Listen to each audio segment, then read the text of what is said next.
preparing for this interview, one of the things that I learned about you is that you make a point to eat lunch with most of your employees at HSN, particularly for their 1st, 5th, 10th, and 20th anniversaries. And I've heard you're known for sitting down and asking, why are you at HSN and what keeps you here? So Mindy, to get us started, would you mind if I asked you, why are you at HSN and what keeps you there? That's a great question, and to your point, I learn more from those breakfasts and those lunches than you can by reading any report or doing anything. You've got to have the pulse of your company, what people are thinking, what they're feeling, and I believe that culture trumps strategy, and I know people have written about that, but I think that you can't have a long-term, successful, sustainable company unless you have an incredibly engaged culture, and I've been fortunate to work for many of those, and it certainly helped me in the transformation of HSN. But I think where I want to start, to kind of get to the point of how I ended up making the decision to go to HSN, Great. which at the time was a pretty big risk, according to many people. And I'm known as somewhat of an unconventional risk taker, and it really started. Pop ahead to the next. She's just driving the interview for me. You know, my career and the fact that I'm even in this business was definitely not my original path. So, you know, just quick story. I finished high school at 16, and my junior year, you know, went into college. I was an English literature and philosophy major. And there I was in my last semester at GW. I was engaged to be married to my high school sweetheart, who was going to become a doctor. And I was graduating, and I was going to go to law school. So if any of you can relate, it's every stereotype of a Jewish mother's dream. And I was an adopted kid, first one to ever go to college, so everything was in the stars. And I literally, and I'm sure, you know, I say that I woke up, but I'm sure it was on my mind, but I did wake up one morning and said, I can't do this. I'm living someone else's life, and I have to live my life. And with that, I called my folks and I said, I have something to tell you. Not getting married, I'm not going to law school, and I'm leaving school right now and I'm moving to New York because I'm going to figure it out. And that's what I did. And I moved to Manhattan in 1997 and said, I know that I want to be in a creative field. I may not be the creator, and I don't know how I said it in my head at the time, but I said, I want to be in the business of making creative people successful. And it's the first time that I realized that, you know, having the power to do that it really gave me the feeling of, if you believe in yourself and you really, to the point that Jennifer made, passion, purpose, and impact, you know, and the quote that you see up there, risk-taking and boldness is the essence of transformation. That moment that I picked up the phone, I made that decision, transformed my entire life. It wasn't picking up the phone and going, I'm going to be a CEO of a public company. It was picking up the phone and going, I'm going to do what I'm passionate about, and I'm going to be able to take chances. And so throughout the course of my career, I think people now have made it, you know, kind of a joke. Okay, what is she going to do next? Because it's going to be something different. But, you know, it was, you know, leaving Tommy Hilfiger to go run Chaps Ralph Lauren when that was the hottest company. But I knew that there were going to be very few opportunities for a woman president in the menswear industry, or deciding to leave a company when I didn't feel the values of the CEO of that company lined up with me, and I quit without having another job, which made Ralph Lauren come and hire me because I've been running another business. It was making a decision to start up Polo Jeans. It was making the decision to leave Polo Jeans and go to Nike, which was also very unconventional because I was one of the first outsiders to really come into the company, especially, you know, the fashion doyen from New York.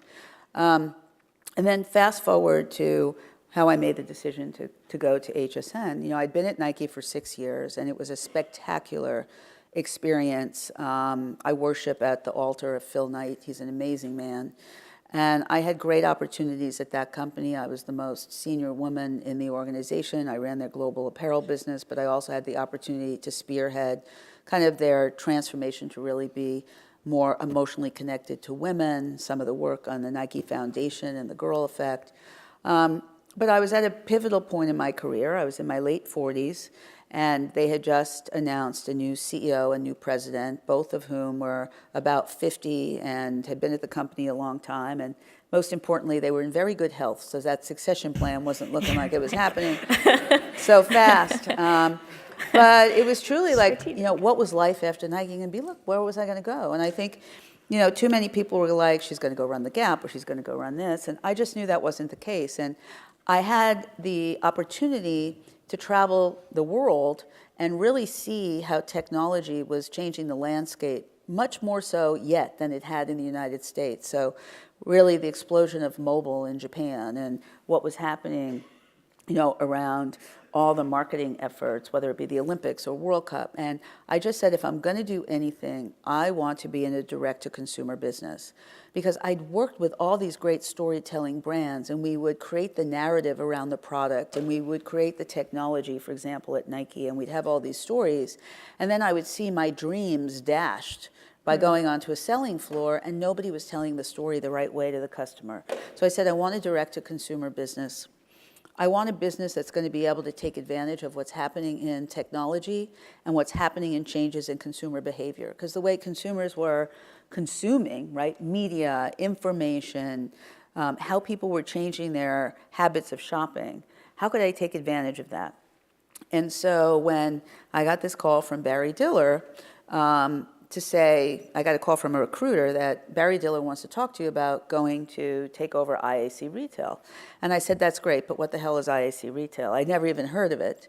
And they said, well, it's HSN in this portfolio of these catalog and e-commerce brands. Some of those I had heard. And I said, well, not really sure, but who wouldn't want to have lunch with Barry Diller? But if I'm going to have lunch with him, I better have a point of view. So give me 2 weeks. Let me do all my due diligence. Let me see if this is something really interesting. So I completely immersed myself in the business and the brand and the competition and the marketplace.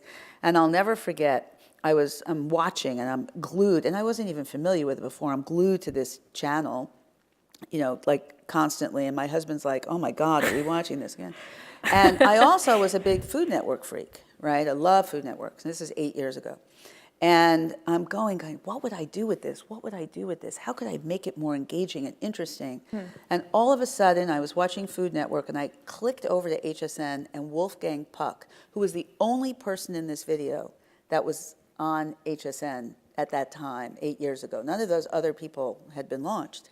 And the light bulb went off, and I said, we have to stop thinking of this as a selling channel, and we have to start thinking of it as a network that's going to inspire people to want things. I started getting really excited. Well, we could be like HGTV and Food Network and Style and DIY, and we can transport people through experiences. And that's when I had lunch with Barry, and I said, okay, here's the big idea. If you're willing to buy into this idea, I'm willing to take this plunge and do this. And if you're not, it's not really interesting. And in great Barry fashion, because he epitomizes that, he said, go forth. Now, little did I know, yes, I was the 8th CEO in 10 years. The business had stalled. It was broken. But, I think that sometimes the biggest challenges actually transport you to the greatest places. So you decided to join HSN as CEO. In the first 90 days, what was your top priority when you walked into the business? So, I knew that when you have 8 CEOs in 10 years, that's so disruptive to any culture. And what happens is the culture freezes. I always use the expression, it's like Miss Havisham and Great Expectations. There's cobwebs because people are just waiting for the next person to go. Sure. So no strategy has been implemented. The business wasn't performing, so people were really feeling downtrodden. What were their opportunities going to be for success? They were a trailing number 2 against the competition. And so, I knew that I was going to have to make people feel that something was very, very different. So my head of HR actually called me and said, and I had not visited the campus before I took the job because they were making all these changes before I came in. And she said, well, how do you want me to arrange your first day? And I said, let me ask you a question. What does any other employee do on their first day? And she said, well, they go to employee orientation. I said, well, I'm going to go to employee orientation. And she said, really? I said, absolutely, because it's going to give me an insight, and I think it's going to make people feel that it is different. So there I am, my first day, I go into this room, and there's like 25 people, and everybody goes around the table and introduces themselves, and somebody goes, well, I'm a merchandising assistant, I'm in backstage television, I'm in call center, and they get to me, and I say, I'm the new CEO of what happened? And you could see, well, that whole day I went through orientation. I was in the call center. I was in backstage television. I was going through creative. I was understanding the shows. I actually answered calls. Well, what happened, it went viral. It went viral throughout the entire organization. So by the next day, when I got up and did my first town hall, A, it humanized me. B, it gave me context of how to articulate what it was we needed to do. And it made people feel that I was going to be accessible and authentic. And so when I got up the next morning and I said, here's why I joined the company. And we were talking earlier about storytelling. I knew the first story I had to tell was why was I there?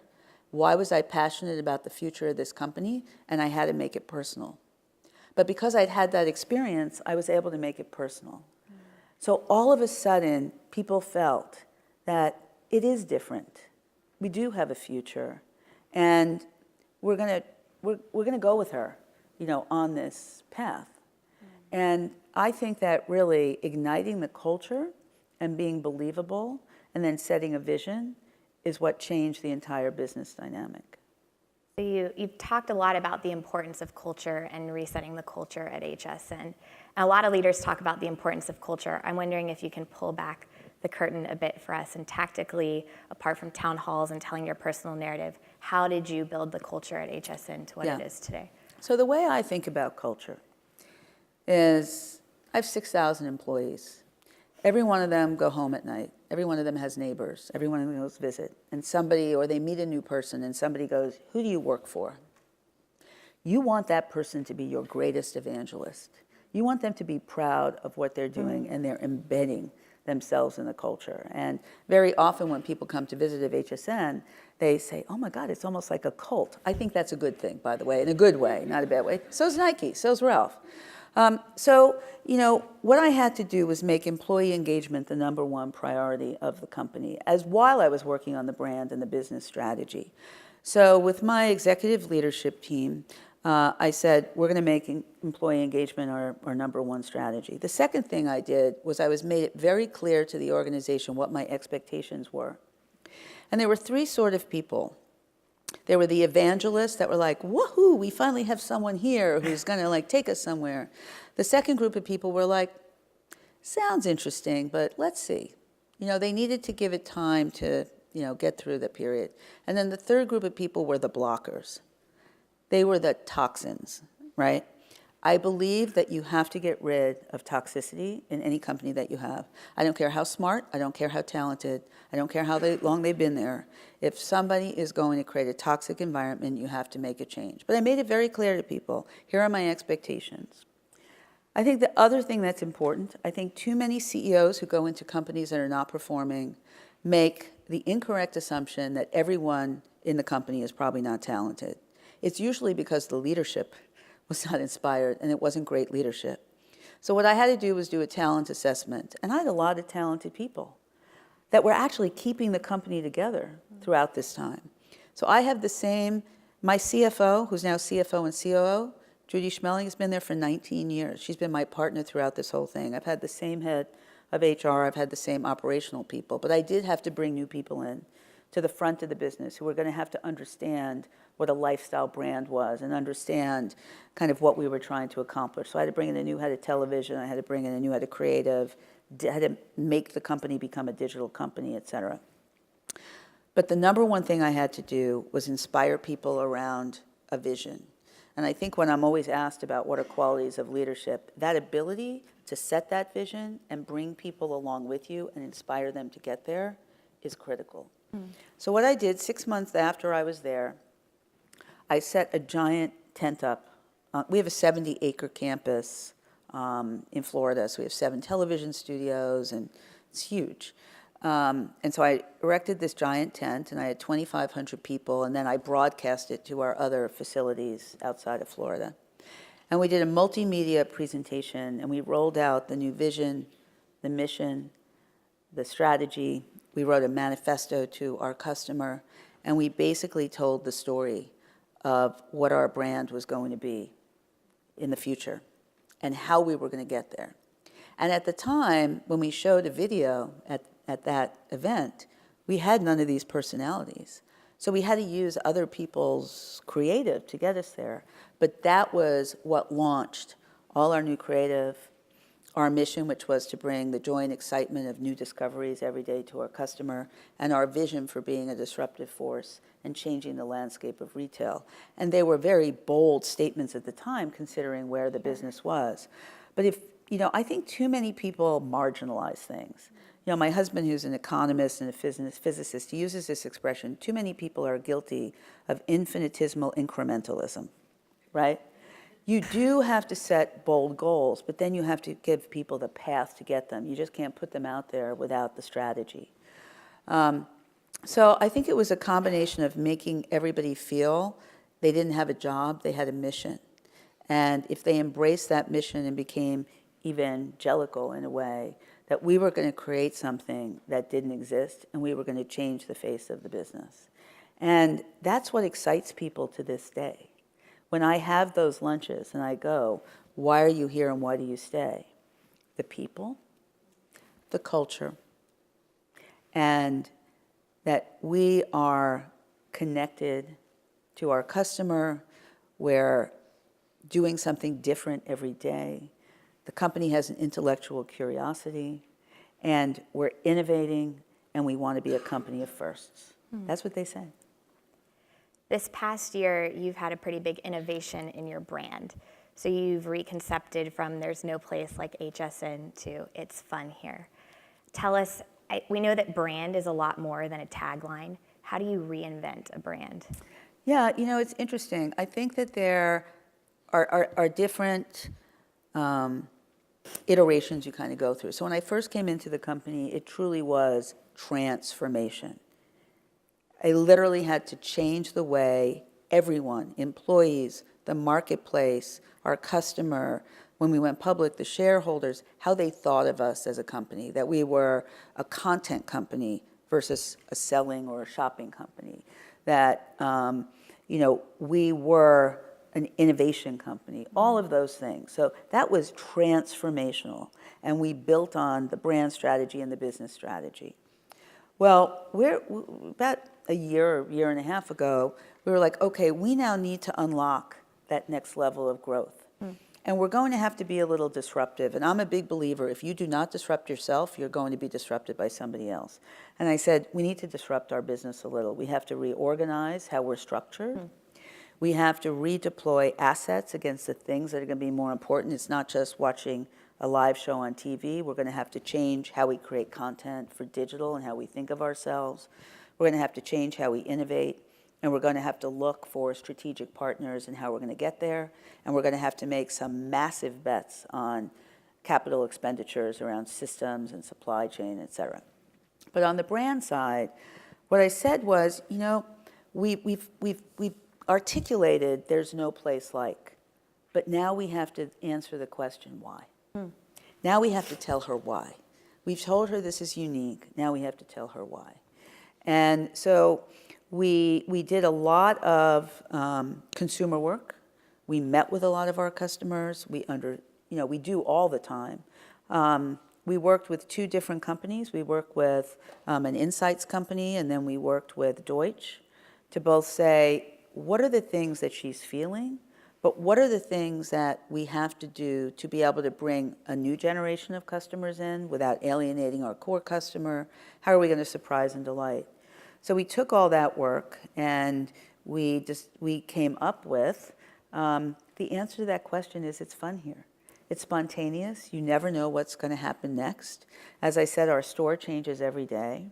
At least once a day, one of our team is saying, you can't make this stuff up. Because you got to remember, it's live 24 hours a day. It's like Vegas, right? You're there at 2 o'clock in the morning. We're pumping the oxygen in. You don't know what time it is.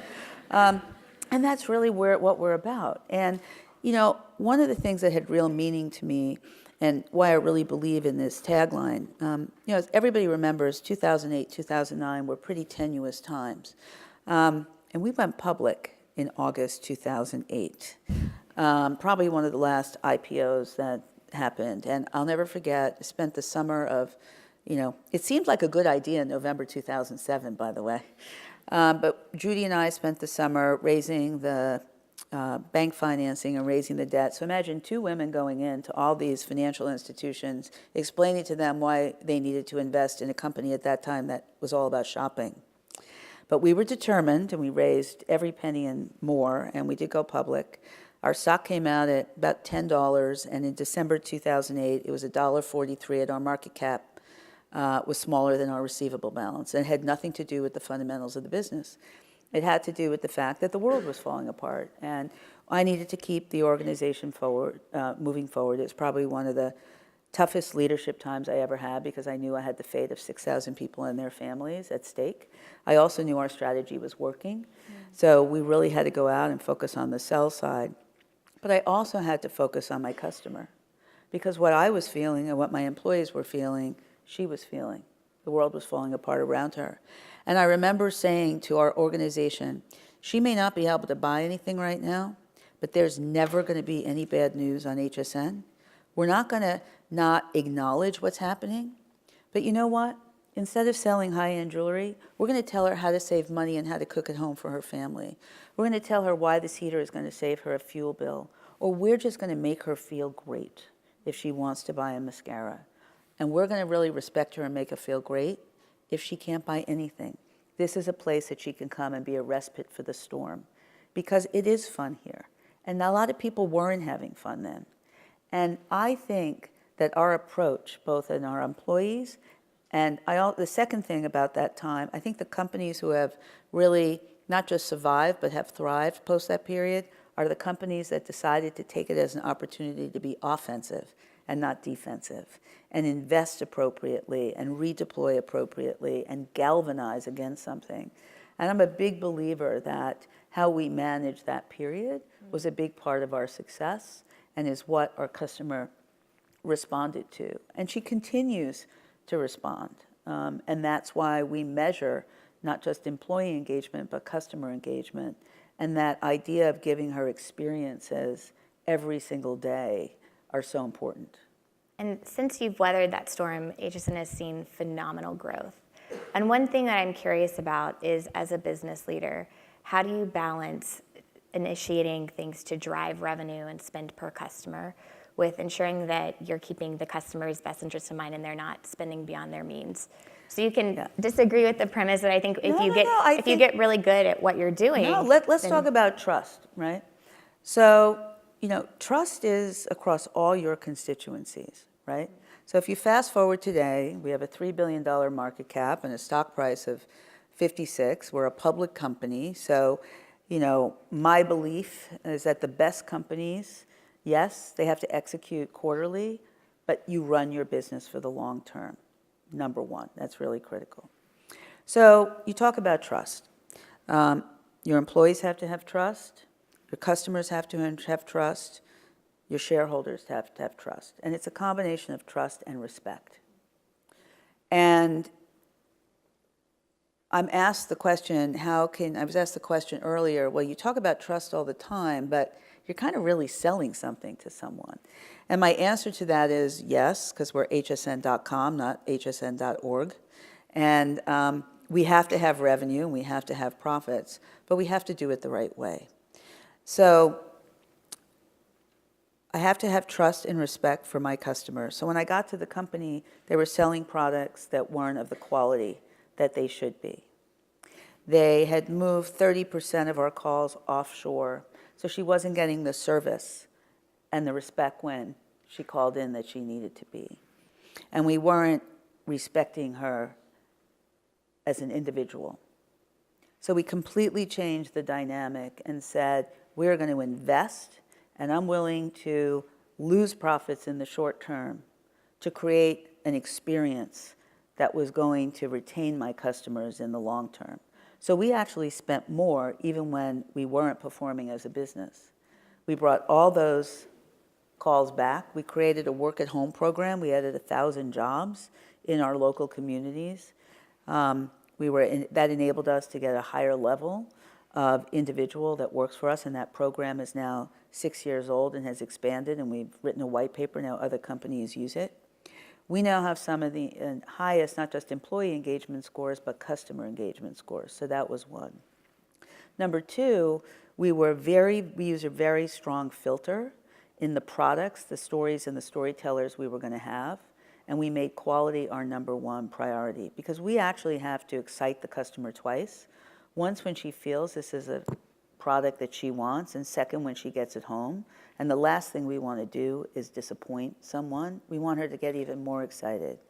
The third thing that we did was we eradicated the word selling in our vernacular. And we changed it to we need to inspire people to want to engage with the product. So if we're exciting her and Ming Tsai is on the air and he is creating an incredible demo and showing you how you can cook your dinner more quickly because you're going to have the slow cooker, and you think that's great for your family, our job is to give ideas, give information, give education, and hopefully entertain so our customer can make an informed decision. An informed decision of what she can afford, an informed decision of is this product right for her, and an informed decision so she can then communicate that to other people. We also made it very clear that, and we communicate that, if you watch any of our shows, you can return anything. You can return anything. Because if it doesn't make you happy, if it's not what you thought you wanted, we care more about you than anything else. That was a huge paradigm shift for our company. And I get letters from our customers all the time, and I think that they feel like they're more family than they are a customer. And I think that's really important. Speaking of family, I'm wondering if we could switch gears a bit and talk a bit about your personal life. Who are the people in your life that have inspired your sense of self and confidence? You know, I'm fortunate to have really had a few. So it's interesting. My mom got married when she was 18. She couldn't finish high school because her mother got very sick. My dad was 22 when they got married, and he was in the armed services. And she tried for 10, 12 years, couldn't have children. And finally, when she was 30, my dad worked nights in the produce business, and his boss, who he worked for, gave my parents the money so they could adopt me. And so from the time I was like little, you know, I always remember my mom saying, you were special, you can do anything you want. And I felt part responsibility. You know, I was kind of a little serious, you know, I guess when I was younger, to prove I could do. But there was one thing my mother always said to me that has stayed with me my whole life. And it probably annoyed me sometimes at the time, which it probably does my daughter now. But when something would happen, whether it was good or whether it was bad, if a boyfriend broke up with me or if something good happened, and I was complaining or I was excited, she said, Mindy, everything in life is beshert, means it's meant to be. And what it's made me do is I never look backwards. I only look forward. Because it's like that movie Sliding Doors. Who knows what could happen if that bad thing didn't happen? You know, what else could have been behind that door? Which is why I believe I'm an optimist. You know, I've been quoted as I only hire Tiggers, I don't hire Eeyores. I'm not very good at negative energy. But it's that everything in life is meant to be, and I really embrace that. So that's probably from a personal perspective. And then I think from a business perspective, there's definitely been a few things. Working for Ralph Lauren, you are at the altar of brand, right? And I'll never forget when I was launching, you know, a number of our brands, he used to come and walk through the showroom, and it would be like he'd show up and he'd be like, oh, I hope he. And he would go up to something. It could be a fixture, or it could be a, you know, shirt. And he'd go, Mindy, tell me why it's Ralph Lauren before I put the label on it. Where did it come from? What was it inspired by? What's the integrity behind that product? And why should it be part of my brand? Second thing he taught me was it's more important what you learn to say no to in your brand, because if you make that one mistake, you will violate the trust of what that brand is. And there have been quite a number of, whether they be brands or celebrities or personalities, that have been an opportunity to come to HSN. And I probably could have done a lot of business, but I knew they weren't right for our brand. I knew they weren't right for our culture. I knew they weren't the right kind of people. And sometimes you have to let business go if it's not the right thing for your brand. And then, Phil Knight, who is one of the most inspirational, amazing people on what he believes in terms of inspiration and innovation and culture and humanity, is so important. But the one thing I really remember, I was having this conversation with him, and I must have been frustrated that one of the people on my team, I'm like, I can't get them to, evolve or, move up. And I was, I would try and fix people, right? And he finally said to me, Mindy, you will be a lot more successful, the company will be a lot more successful, and you will be a lot less frustrated if you stop trying to make ordinary people extraordinary and surround yourself with extraordinary people. And I always learned that, there's an extraordinary in everyone. And it doesn't matter how many degrees you have, it doesn't matter what your background is, it doesn't matter what your provenance is. You need to look for extraordinary people with soul, people who have the humanistic characteristics as well as the talent. And then lastly, working for Barry, even though it was only a couple of years, this idea, and I was always a risk taker, but really to understand what that means in today's environment, that you've got to be able to block out the external noise and do what you think is right, even if it goes against the grain. I want to make sure we leave some time for questions from the audience. But before we do that, you've done a lot of these interviews, and I have a lot of questions we're not going to have time to get to today. I'm curious, when you are done with an interview, if you're ever left thinking, I wonder why they're not asking me X. What should we be asking you that we're not asking you? I have found that there's a lot of smart young people who really know what questions to ask. I wish some of you were at some of our investor conferences, because you ask much better questions. I think too many people, ask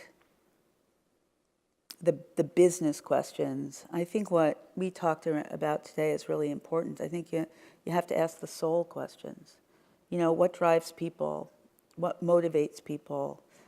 Whether it's an employee or a customer. And, when I look at the leaders that I respect and I go to all these conferences, what I want to hear is the why. I want to hear the why behind. When I go and meet with investors, I know that they're investing in the company, but they're also investing in me, and they're investing in my leadership team. And I actually ask them to ask the tougher questions, ask the questions of, why do you believe this? Not just the numbers, not just the things. What are they telling you? How do you look at your competition? Why do you think you're going to be successful? It's the whys. It's the whys. And you have to keep digging deeper, particularly as you're deciding, what businesses you want to be in. And, I talk to people, a lot, and I'll say, what are you looking for? What are you looking for in a company? And I get the business side of it. I'm like, no. What are you looking for in a company that you think aligns with who you are and what your values are? And is it a company poised for growth? Is it a company poised for success? And I think too many people get entranced by big. They get entranced by size. You got to get entranced by opportunity and what you think you can bring to the table. And that's why that conversation about impact is so important to me, because what impact was when I was 20 and what I could do, and I tried to have impact, and I tried to make other people successful, that was my impact. What I think of impact today in creating value, and what I think of impact today for me personally in philanthropy, is a very different thing. If I've been privileged to have been able to get to this point, I have a responsibility now to have impact beyond myself. So whether it's my work at UNICEF or going into the field or HSN Cares, those are the things that are the most rewarding. So again, it goes back to the why. I have lots of questions I'd love to ask you, but I want to give you guys a chance. So we're going to open it up for about 5 minutes of questions for Mindy, and then we'll close it out up here.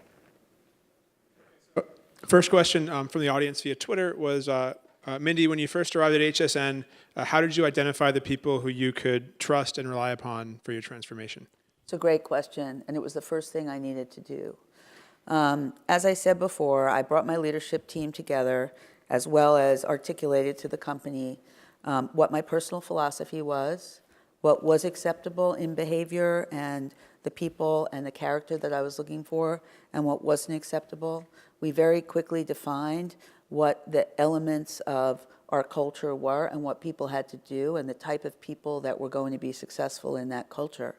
And then I really had to put that through a filter and determine who was not going to be successful and determine who was and make some hard decisions. And there were hard decisions. There were some people who, I will tell you right now, have gone on, to other companies, but I knew that they didn't fit the future and they wouldn't fit with me and they weren't going to be a positive element of this transformation, and they were going to make it harder. And the key is to get in my head. I needed people who could inspire people. I needed people who understood what a transition was to a lifestyle brand.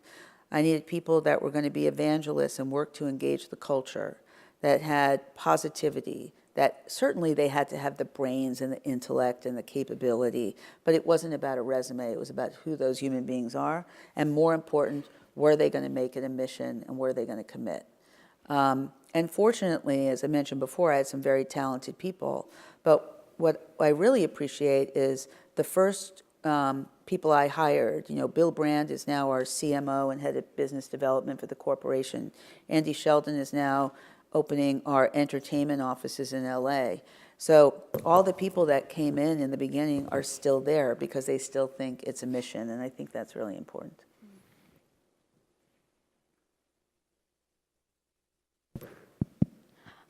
Hi, I'm Dorothy Walter. I'm MBA 1. Thank you so much for coming in to speak with us today. I have a question about how you view HSN's role in launching new brands. What are the success factors and also risks, and how do you wrap your head around that? Thank you. That's a great question. I actually think of it as a privilege to work with new brands. And I think in today's world, a lot of brands, it's harder and harder to tell their stories, right? Brands are distribution captive. There are less stores. There are less vehicles. The places you can tell your story, they're very crowded. So to be able to help a new brand or a younger brand being able to give voice to their story is really exciting to me. So I get as excited about the entrepreneur who created this product in her garage so her kids could learn how to flip and fold as I am, Keith Urban and his guitar. They're all rock stars. So what we do is spend a lot of time trying to understand what the brand wants to articulate and what the DNA of that brand is. And, the way I look at it, I have a competitor 2.5 times my size. So if it's just about how many of these you could sell in the first 5 minutes, I'm not going to be very compelling. But if my value proposition is that I'm going to be able to tell your story, and I'm going to invest in understanding your story, and I'm going to invest in articulating that, whether it's through a set, whether it's through an environment, whether it's through creative or whatever that is, and I'm going to bring your story to life, that to me is a relationship. And we will do everything possible to make that successful. Now, that is not to say that everything works. It doesn't. I can do anything for a brand, but I can't personally make the product sell if for some reason it's not resonating with the customer. But we will do everything in our power, and we will never end a relationship disrespectfully or abruptly. We will be very clear throughout that process. And we've actually had some people that we didn't have immediate success with, but a year later they'd honed their business or their product or their brand, and we decided to relaunch them and have success. So what do our teams do? Our teams are scouring, the world for great products and great stories and great brands. We also have ideas and we create them. You know, what we're doing with Disney, for example, at the end of this month, you saw Oz the Great and Powerful. So we're Disney's partner for Maleficent, which is launching, going into theaters at the end of March with Angelina Jolie. So we went out to 50 different brands from small to big, and we had people create products inspired by the inspiration of the story. And we're creating a 24-hour event on air. So you have a little entrepreneurial brand next to, you know, a big brand, but what they're all doing is just creating inspiring stories. And that's what's exciting for us, is to be able to do that. Do you want to take, okay. Sure. Oh, yeah, one last question. No pressure. Hi, Mindy. My name is Gillian Health. I am an MBA too. My question is around how you see your role and your objective as a CEO today, and I'm wondering how that's changed since you took the role on initially. So, you know, I look at the CEO role as on multiple levels, right? I am responsible for making sure I'm creating sustainable value for my company, which is going to ultimately then create value for all the constituencies we have, whether it's our customers, our employees, or our shareholders. But I'm also responsible for being the shepherd of my brands and for my company. And I'm also responsible for creating sustainable opportunities and success for people. And I take all of that very, very seriously. And I say all of that because sometimes, to your earlier point, they can be conflicting priorities. There are times where, you know, I have to make a decision and I've not made the decision to make money in that quarter because I'm not going to make the wrong decision for the long term of the business. But I'm very clear about why I decided to do something. And my shareholders understand because I've been consistent with our strategy and our story. For 6 years, I've never deviated. So they trust the decisions that I'm making, even though it might have a short-term disruption, are right for the long-term value of the business, which is why I think we have long-term shareholders and great institutions, because that really is my job, is to understand the choices and to make the right and educated choices for the long-term success of the company. The second thing, it's my job as a CEO to really lead and be a role model for what I do and what I say, both internally and externally. And it's to set an example. And I take that really seriously because the worst thing that I could do is sit up here and say, we do all of this, and then all of a sudden I act differently or I say something different. It's not real and it's not authentic. So I have to kind of live and walk the walk. And whether it be about, you know, why we launched HSN Cares or, you know, what we have to invest in, or if I do have to, you know, consolidate a business, and maybe I do have to lay off some people because if I don't, I can't deploy the resources that will take the company forward. But anyone that knows me knows that if I do that, I'm going to do it respectfully, and people are going to understand the reasons why. So I look at that role in very broad terms. Mindy, most of us here today are thinking about what to do next now that school's wrapping up and charting career paths of our own with some uncertainty. And this is a quote that you said last year in New York, and this is something that I know you tell your daughter. I'm wondering if you could expand on it in closing for us as MBAs and how you might encourage us to leap into it. I think it's really important that people not be afraid of risk. Now, there is a big difference between risk and suicide, okay? I just want to be clear. And what I mean by that is don't only look at what's in front of you today. Don't only look at what's out there today. Take the insights of everything that you've learned. Take the insights and intellectual curiosity you have to look what's out there and say, what do I want to be part of? What do I want, what do I want to get that experience, right? What do I see as growing? What do I see as, that next thing? And it's kind of like we're looking at a lot of acquisitions right now, and I'm looking for those things that are going to have the big growth opportunities, right? And you have to decide what level of risk you're going to take at any given point in your career. But the time when you can really do it and have the different experiences is early, right? I have a number of friends who I said to them, you're miserable, right? Why are you still doing this? Because they felt trapped. Never be in a position to feel trapped.